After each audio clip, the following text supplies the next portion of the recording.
Brought you bye independence. कण कण में स्वाद, कण कण में भारत।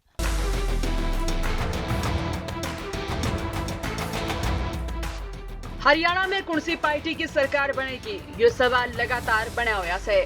हरियाणा की 90 विधानसभा सीटों पर 1 अक्टूबर को मतदान होगा, जबकि चुनाव के परिणाम 4 अक्टूबर को आएंगे। इससे पहले आज तक ने मूड ऑफ द नेशन सर्वे किया है। इस सर्वे में जनता से सूबे के मुखिया नायब सैनी के कामकाज को लेकर भी सवाल किए गए, तो जनता से जवाब मिला 22% लोग ही सीएम सैनी के प्रदर्शन से संतुष्ट हैं, जबकि 40% लोग मुख्यमंत्री के काम से संतुष्ट नहीं हैं। 19% लोग ऐसे हैं जो सीएम के काम से कुछ हद तक संतुष्ट हैं। सर्वे के मुताबिक हरियाणा के 27% लोगों का कहना है कि वो सरकार के कामकाज से संतुष्ट हैं, जबकि 44% लोगों का कहना है कि वो सरकार के काम से असंतुष्ट हैं। इसके साथ ही 25% लोग कुछ हद तक सरकार के कामकाज से खुश हैं। अगर हरियाणा सरकार के कामकाज की बात करें तो सूबे की 27% जनता सरकार के काम से संतुष्ट है, जबकि 25% लोग कुछ हद तक संतुष्ट हैं, जबकि 44% लोग सरकार के काम से संतुष्ट ही नहीं हैं। इसका मतलब ये कि सरकार के काम से नाखुश लोगों का आंकड़ा बहुत ज्यादा है। आपको बता दें कि सूबे की सत्ता पर फिलहाल भारतीय जनता पार्टी काबिज है।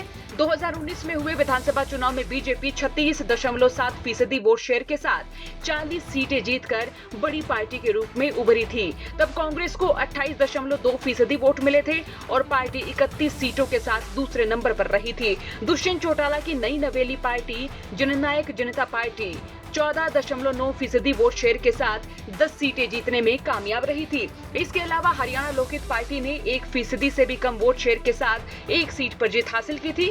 7 निर्दलीय भी चुनाव जीतकर विधानसभा पहुंचने में कामयाब हुए थे। हालांकि कोई भी पार्टी बहुमत के लिए जरूरी 46 सदस्यों के जादुई आंकड़े तक तो नहीं पहुंच पाई थी। नतीजों के बाद बीजेपी ने जेजेपी, हरियाणा लोकहित पार्टी और निर्दलियों के समर्थन से सरकार बना ली थी। लेकिन बीजेपी ने लोकसभा चुनाव से पहले जेजेपी से गठबंधन तोड़कर मनोहर लाल खट्टर की जगह नायब सिंह सैनी को सीएम बना दिया था। हालांकि ये माना गया कि मनोहर लाल खट्टर और बीजेपी के लिए जनता में नाराजगी को कम करने के लिए सीएम चेहरा बदला गया। लेकिन कह सकते हैं नायब सैनी भी कुछ नया मैजिक करने के लिए लगातार फील्ड में सक्रिय हैं। अब इस सर्वे में 22% लोग ही सीएम सैनी के प्रदर्शन से संतुष्ट हैं, जबकि 40% लोग सीएम सैनी के काम से संतुष्ट नहीं हैं। 19% लोग ऐसे हैं जो सीएम नायब सैनी के काम से कुछ हद तक संतुष्ट हैं। अब ये चुनाव भी नायब सैनी के चेहरे पर लड़ा जाना है और शायद ऐसा पहली बार माने जब बीजेपी ने नरेंद्र मोदी के फेस को आगे न करके किसी लोकल चेहरे को चुनावी अगुवाई सौंपी है। बहरहाल आपका नायब सैनी की लोकप्रियता और नायब सैनी के कामकाज को लेकर क्या कहना, कमेंट बॉक्स में जरूर लिखें। चौगरदे की खबरों के लिए बने रहिए हरियाणा तक के साथ। ब्यूरो रिपोर्ट, हरियाणा तक।